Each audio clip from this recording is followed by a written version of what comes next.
আসসালামু আলাইকুম। সবাই কেমন আছেন? আলহামদুলিল্লাহ আমরা সবাই ভালো আছি।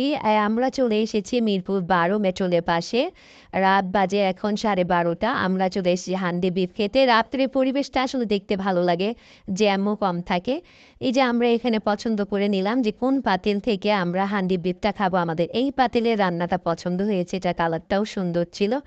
তাই চলে এসেছি।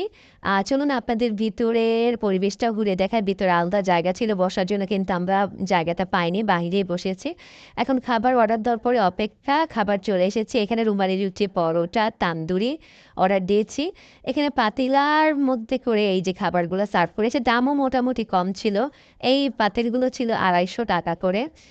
যাক, আমরা এখন খাবারটা খেয়ে আপনাদেরকে আসল রিভিউ দেওয়ার জন্য চেষ্টা করব। আমার কাছে খাবারটা অত বেশি মজা লাগেনি। সবার খাবারের পছন্দ আবার একরকম হয় না। সবার খাবারের পছন্দ কিংবা খাবারের অন্যরকম হয়। তা আমার কাছে আমি আমার রিভিউ দিচ্ছি। খাবারের কালারটা সুন্দর ছিল, বিফটাও নরম ছিল কিন্তু খাবারটা আহামরি কোনো মজা ছিল না। আমি দ্বিতীয়বার এখানে আসতে চাইব না। যাক, আমাদের খাওয়া-দাওয়া শেষ করার পরে যে খাবারটুকু ছিল আমরা নিয়ে নিয়েছি। চা খেয়েছি। চাটা আবার মজা ছিল। খারাপ ছিল না। আর এই যে হচ্ছে হোটেলের নামটা, বাহিরের পরিবেশটা মোটামুটি ভালোই ছিল। আজকে এই পর্যন্ত। সবাই আমাদের জন্য দোয়া করবেন। আল্লাহ হাফেজ।